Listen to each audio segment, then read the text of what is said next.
Good evening, everyone, and a very warm welcome to all who have taken your time to join the CBFP webinar.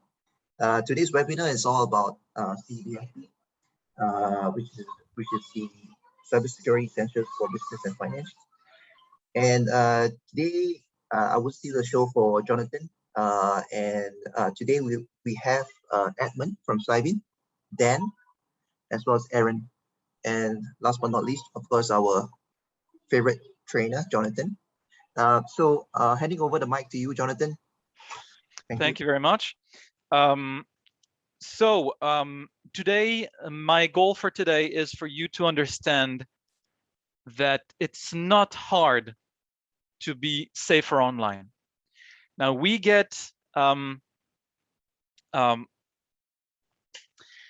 we walk in streets. Singapore is a safe country. There are countries that are a bit less safe to walk in the different streets at day or at night. The cyberspace is like one of the most dangerous alley to walk in, and we all walk in this dangerous alley at night when we know that there are criminals luring all around that street constantly.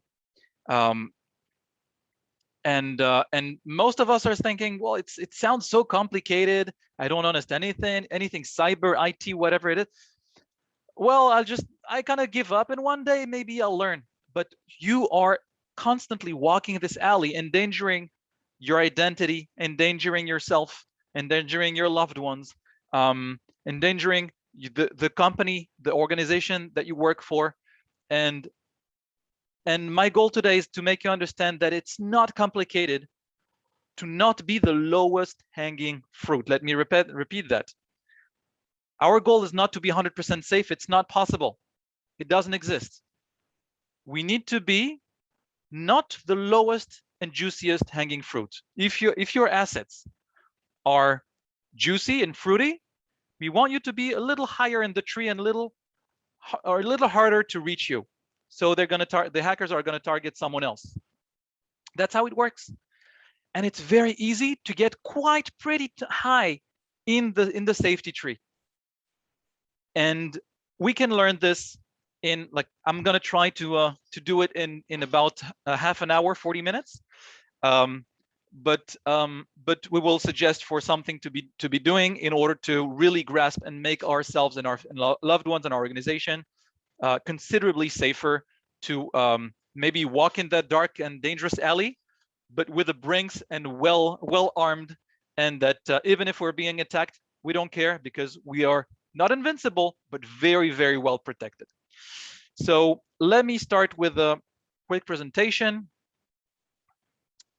Let me share my screen right there. Boom, share screen 2. There's no sound. There is sound later. I'll share. No, there is not. Anyways, that is us, Cybint, in partnership with NTUC LearningHub. Where this has been recorded quite a while ago. It's what I showed you. It's what I showed you right now live. So that was where you see everywhere, constantly, and Singapore is not an exception to this. Let's try to understand what we're talking about. People-based attacks have increased the most in the past couple of years. Particularly ransomwares and malicious insiders have been used to enter companies, to breach, to steal identities, to get money out of the ransomwares. We'll talk about what it is in a second. I'm sure most of us know what it is. Basically, trying to explain how critically important it is for any one of us to take our responsibility, because we are taking our children, we're taking our nieces and nephews and our parents and our family and our organization hand in hand, walking in that alley. We cannot ignore it anymore. We need to take action. Surge in Singapore linked botnet drones used by cyber criminals to hack into household devices. Biden warning that this is just from the past few weeks. Cruel cyber attacks in 2021 prove everyone is a potential victim. It's real. We can try to ignore it, eventually it will have a negative impact on us. There is a source for all these things. Here in Italy, almost a couple of months ago, the Italian COVID-19 vaccination booking system knew a cyber attack, and for weeks in Italy, people could not register to get a vaccination. So, of course, it's not yours. Random people, civilians, people who don't work in IT or cybersecurity, to be in charge of those.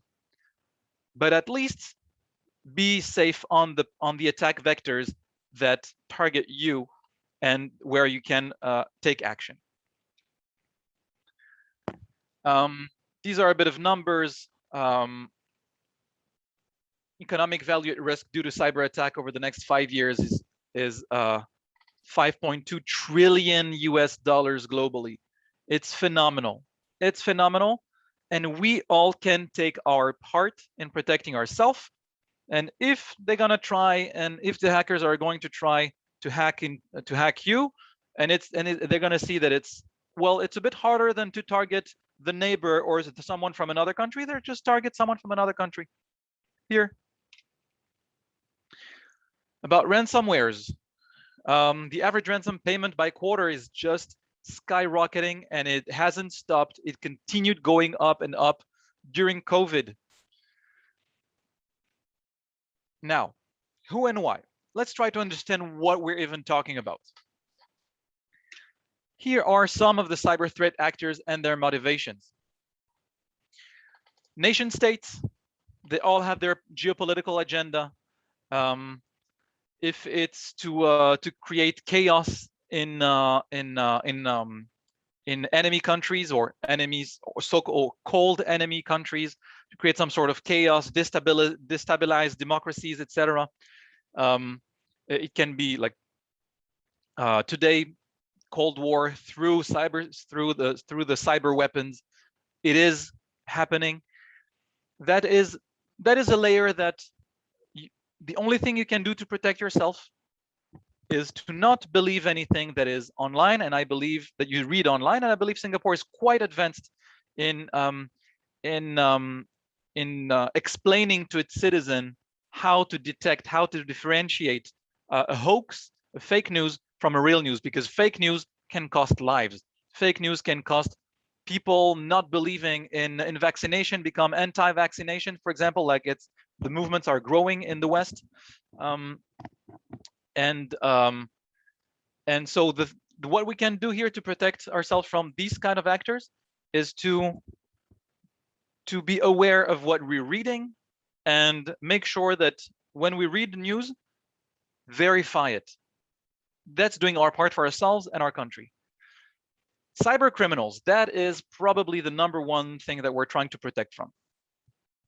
Cyber criminals, they're a bit on all the spectrum. They can be individuals, they can be a little group of friends, but mostly we're talking about traditional criminal groups, triads, mafias, etc., who thought, hold on. You're telling me that I don't have to bribe a lot of politicians, and I don't have to bribe policemen, and that I can make even more money than with traditional crime, and that no one's going to look for me because police forces worldwide they don't even know how to find us? Guys, let's do this party. And that's exactly what's happening. And they earn so much more money through this. They hire the best hackers in the world, and they ransom anything and everywhere. And there are a few things that we'll see a bit later that we can do to protect ourselves from that aspect. Hacktivists, their motivation is ideological. Hacktivists, as you can intuitively guess, it's the mix of hacking and activists. It's people who would hack organizations thinking that what they're doing serves a higher purpose, serves a good reason, a good value. So unless you're working or very active in something highly controversial politically or ethically, these are not the groups that we're trying to protect from. Terrorist groups, They are very active in the cyberspace as well, because, well, it's much easier to learn how to hack and how to make, how to create chaos in an organization than to build a bomb, send a bomb, etc. And the impact can be just as big, if not bigger. There's a lot that can be told about this, of course. And then there are thrill seekers. Yes, we can protect quite easily from them just by, these are the kind of people who are thinking, well, they didn't protect themselves, so they wanted it. They wanted us to attack them. Or they're trying to hack websites or organizations or people just to show off to their friends, etc. And we can put them sometime in a category of cyber criminals depending on what they're doing. And finally, and I'm talking to all the managers around here that are among the 150 participants, if you have employees, or if you're an HR, or you're a manager, or you manage people, whatever, insider threats, disgruntled employees are the number one. They're the golden goose for hackers. Now that I'm thinking about it, I don't think I've presented myself, have I? My name is Jonathan Erez. Born and grew up in France. Former social engineer. I served as an officer in the Unit 8200 in Israel. It is the Israeli equivalent of the American NSA. I spent most of my career as a social engineer. Don't believe what I wrote on LinkedIn. And 3 years ago, I decided to do the opposite, meaning that usually when hackers want to become the good guys, they become ethical hackers. They try to hack organization to tell them how to protect themselves, to tell them, hey, this and this and this is unpatched. Here are my recommendations for you to be safer. But when you're a social engineer, the best thing you can do is to patch what you used to hack, brains. This is how I became a trainer for Cybint about 3 years ago. And I'm very, very happy to do this, to work in partnership here with Cybint and LHub. Excuse me. And so why did I think of that I forgot to present myself is the insider threat thing. It's because the number one thing as a social engineer that we would be doing when we wanted to enter an organization, to penetrate an organization, would be to look for disgruntled employee. It never misses. Never misses. There's always someone, a disgruntled employee, and they will always give us more than we need. They will want to harm their organization even more than we need. So if you ask me, as a manager, what is the number one thing you can do to protect your organization? Treat well your employees. Have them be inspired by you and not threatened and not disgruntled. That is the number one recommendation I can give to any of the managers that are attending here. Let me share my screen back so we can continue. Lovely. There are a lot of things that can be said about the involvement of cybercrime and nation states in other nation states in voting things, Brexit, Trump, the yellow vest in France. There's so much that can be talked about. If there's a specific topic that interests you, you can raise it in the Q&A. But it's just way too wide to approach it all. Cyber criminals will continue to cause the largest losses to organizations and to individuals. Now, how do they do this? How do they do this, and how can we protect ourselves? So how do they do this? Through different attack vectors. One of them, first one we're going to see now, is your device. Your device, meaning that your device has vulnerabilities. Every software that you use, every app that you download, every everything that is on your hardware that is not fully updated is a risk, is a danger. And I said I would be talking about ransomware. This is what you would be seeing if you got a ransomware on your computer. You'll understand in a second why I'm talking about it suddenly. So that's how it looks like. Send $300 worth of Bitcoin to this address. Payment will be raised on that time. Your files will be lost on that time. Your files are encrypted, and if you don't pay that sum, they're gonna be lost. This is WannaCry. This is the ransomware that have created the most chaos and losses around the world. But guess what? It could have been prevented so easily if they have updated their Windows. Now, don't think that I say that Apple is better. It's not. It's really not. Apple responds to every single category of what a cult is. But if people wouldn't have to think, oh, again, a Windows update, what is it? I don't see any difference. It's still the same logo. It looks the same. Well, it's not about this. It's not about your convenience and the design of your operating system. It's about patching the security of your systems. So for this, I can show this in a moment. For your device, the number one thing you can do to be safer on that attack vector is so simple. When you see an update proposal for update or patching or security something, or like if it's on your Chrome, on your operating system, your Windows, your Apple, if it's I'm not going to talk about Linux because Linux people usually we can't wait for new updates, and we open our computer and we do apt-get dist update and upgrade, like just wanting to see new updates. So not talking about them, but just update. Every time you see a proposal for update, don't postpone it. I'm sure that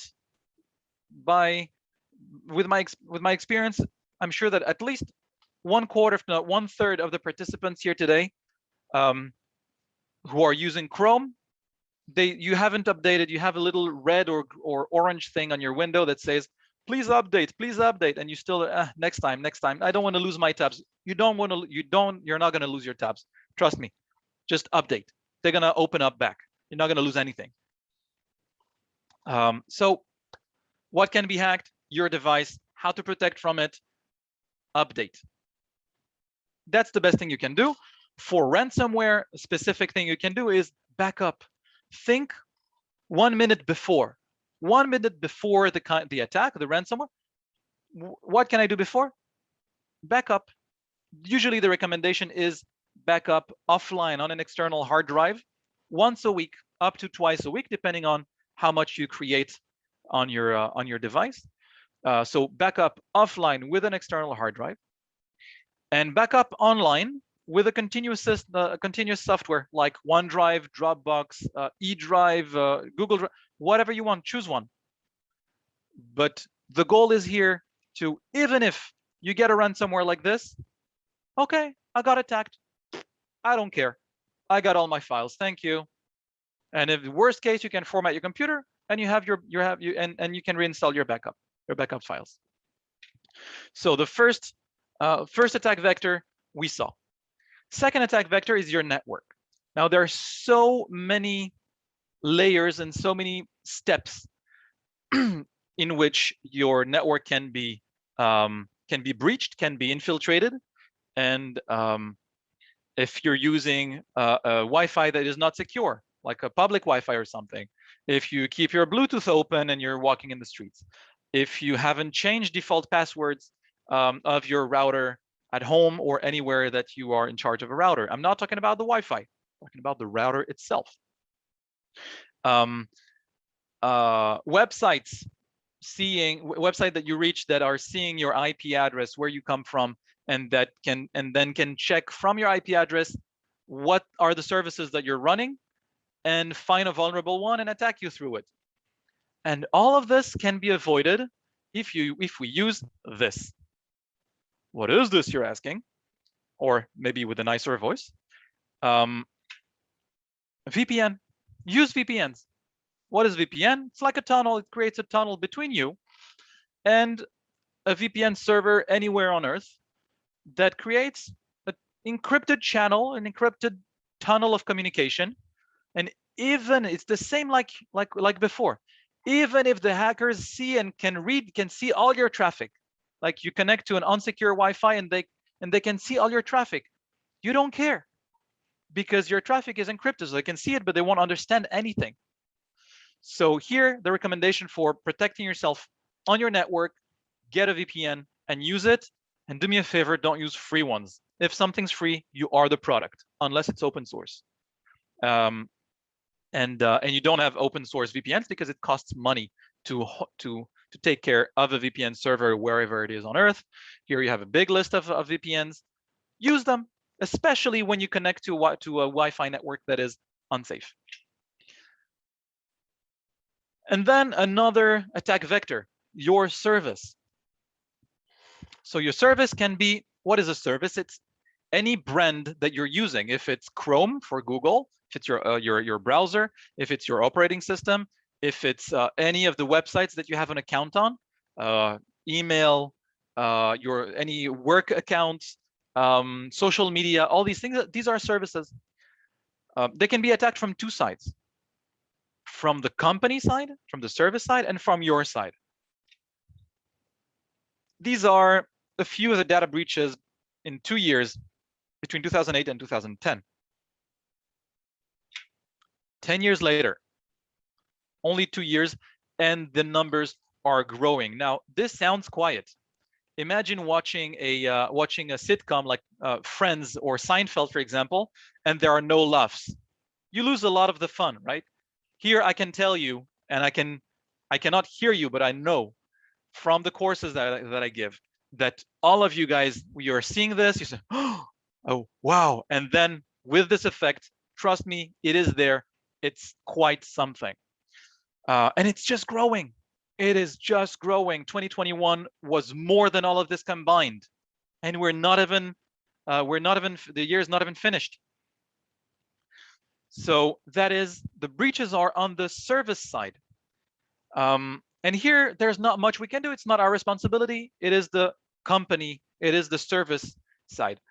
And on this service side, the data that is leaked from all these breaches is usually found in the dark web. I'm not going to explain the whole thing about dark web. We have just a very short amount of time. But the dark web is like a parallel internet that is accessible only on one specific browser. There are a couple of ones, but it's not any of the regular browser we use. And on the dark net, on the dark web, it's the same.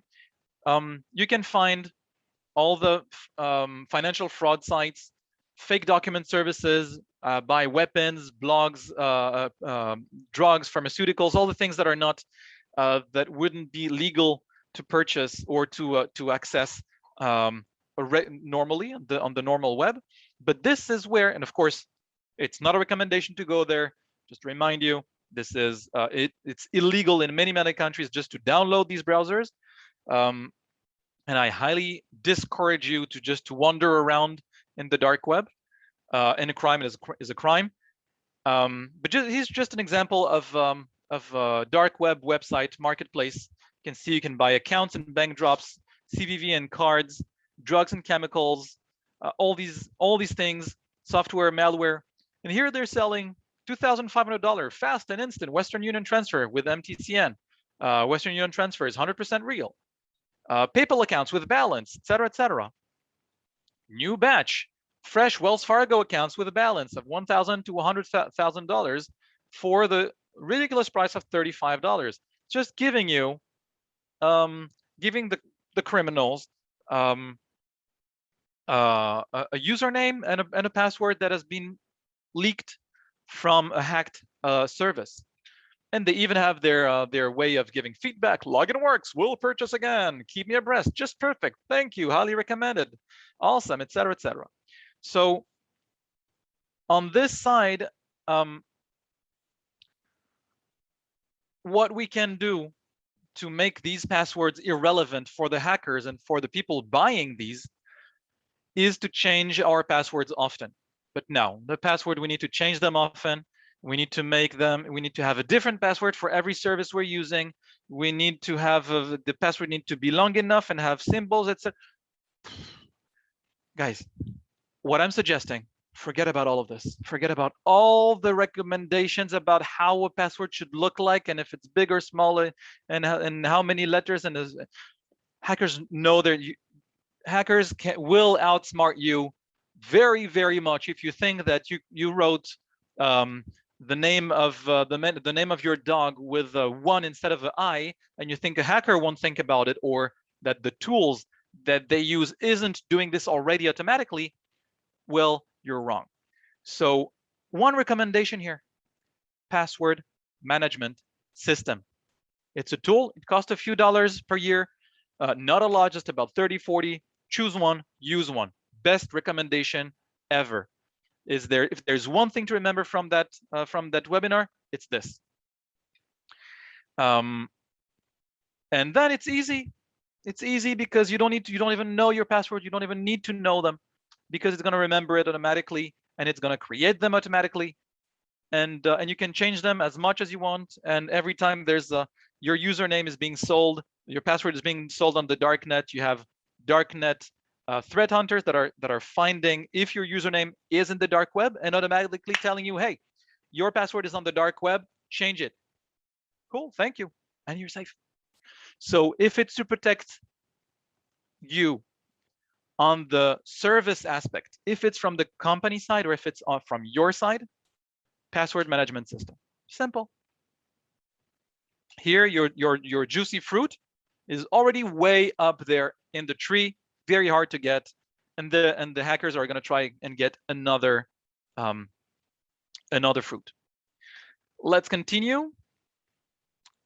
So we saw device, network, service, and a fourth attack vector. What can it be? What can it be? It starts the same like the other ones, and it's your something, your what? It's you. It is you. You are you, me included, of course. But our brain is just a computer. Very, very, very complex computer, but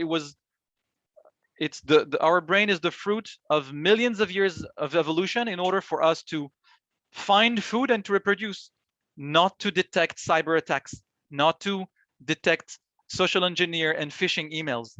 We're not made for this. Our brain is here for something else.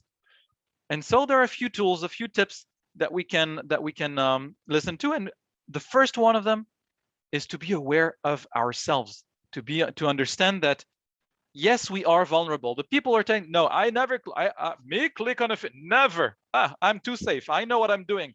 People who speak like this are the easiest to fool and are the easiest people to hack and to phish. Trust me on that. The weakest link in cybersecurity is not the technology, it's not the processes, it's us. 95% of all cyber attacks involve the human factor. Mistakes or willingly, as we saw earlier with the insider threats. Social engineers attack our human nature and turn it against us on many, many different aspects. We talked about phishing. There are different types of phishing. If it's the different phishing emails that you receive, emails or phone calls that you receive, there's a specific name for this, to try and get some information from you, or to have you click on something, on an attachment or a link or something, or to give any kind of information like the name of your first pet and things like this. This is called net phishing, because it's like a net. It's sent to millions of people, and whoever is answering this, we won. Another type is called spear phishing. It's like we find a fish, we learn its movement, its behavior, where it's moving, etc., and then we harpoon it exactly when we need. That's spear phishing. And another level is whaling. That is the thing that I'm the most that I have the most experience in. Whaling, which is just like spear fishing, but for very, very big fish, which is funny because a whale is not a fish, but a cetacea. Anyways, if a social engineer is spear phishing you and they have more than a few days on you, their days are not very expensive. There is no way you can escape. Let's be honest. There is no way you can escape. if a professional social engineer tries to get you and enter your system. You can make his life harder. You can make him want to try another object, someone else, to spare fish instead of you. That maybe they're going to have less access, access to less assets, but it's going to be much easier. So that's what we want, to make social engineers' life harder. Thousands of COVID-19 scam and malware sites are being created on a daily basis in order to scam people. And there are, what can we do there? It requires a little bit of learning, quite some learning actually, with one hashtag that we'll see in a second. I'll give a summary and we'll understand better. So back to our main guides, our main attack vectors. Your device, update your services, all of them. Your network, use a VPN and change default passwords. Your service, use less and better services, because every service you use is an opportunity for a vulnerability. And of course, password management system. And finally, you, with the hashtag don't click. Hashtag don't click is something I just thought about an hour ago. I didn't even check if it exists before, actually. Hashtag don't click. It's what I mean by this is that there is always a way to get to the information that is suggested to you through a link in an email, for example. Like you have an email, you have a link. Instead of clicking on it, open your new tab and go to your account. There's nothing in your in that link that is not on your account. If it's bank, if it's social media, if it's whatever it is, don't click. You receive an email, don't click. There always are different ways that we can learn in order to not click. So we saw a bit the different questions of where, what, how. Now let's talk about when. You know what's going to be my answer. It's now and it's today. You do not want to walk that dark alley where the baby cam of your children, of your nieces and nephews, can be observed and monitored by random hacker in the other side of the world. You need to take yourself, to take your family in that alley like you are doing every day, but you need to do it safely and know how to walk this alley in order to not be attacked, or that the attacked do not touch you, your family, your loved ones, and your organization. How to do this? We are here for that. The amount of things that we learned in the past 30 minutes is quite a lot. And let me spoil the news. There's a one-day course called CEBFP that I'll talk about in a second. It's a 7 hours course from 9 a.m. to 4 p.m. Weekdays or weekend.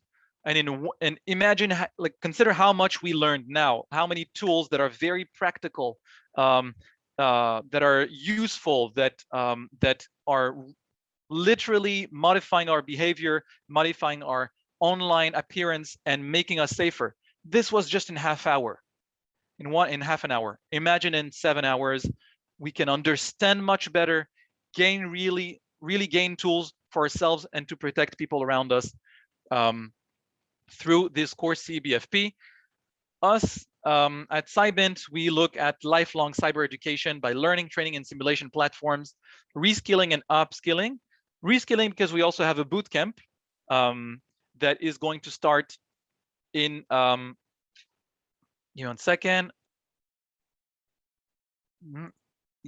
A bootcamp that is going to start on October 11, and the applications are open now. It's a 14 weeks program to get you from zero to hero. In 14 weeks, you can, even if you don't even know what an IP address is, in 14 weeks, you can get hired as a cybersecurity professional. It's only for people who can fully commit for these 14 weeks. But the whole point now of this meeting is about is about this course, CBFP. It's a one-day IBF funded. If I'm not mistaken, I think James will talk about the subsidy. It's very heavily subsidized training program designed to train employees in an organization, from sales through financial professionals to C-suite, on the best practices they need to reduce risk company-wide. And we're gonna get more tools in order to protect ourselves, protect our organization, protect our family. It's more particularly targeted for people who are in the business and the finance, who are business and finance professionals, but it's open to anyone. And that's it. That is my email. You're welcome to drop me a message if there's if you have a question about either courses. And I want to dedicate the rest of the time to hear James and to respond to your various questions. So stop the sharing, and James, back to you. Okay, thank you very much. Thanks, Jonathan, for the wonderful presentation. If you may share, allow me to share screen. Sure. There you go. Should be able now. All right, thank you. Okay, let me know if you can see the screen. Okay, good. So we have the CBFP, which is a one-day course that Jonathan has just mentioned. Okay, let's talk about the price. The full course fee is $800, and after subsidy for individuals, you just need to pay 10%, which is $85, and it's 90% funded. So take the opportunity now till end of this year for 90% funding. Come January 2022, it will only be 80% funded. So try to register for this course. Okay, so this is the QR code, and I will share the website on the chat for you guys to register. Just give me a while. Okay, there you go. And then next, so once you log into our website, you will see CBFP, Cybersecurity Essentials for Business and Finance Professionals. This is a 7-hour, one-day course. Anyone can apply. And at the top right-hand corner of the web page, you'll see Reserve a Spot. All you need to do, just click on Reserve a Spot, and it will bring you to the next page where you can sign on as a self-sponsored individual, or if you are signing on as a company sponsored training, you need to be from the banking sector or from the finance industry. Okay, so I'll leave this screen here for you guys to sign up.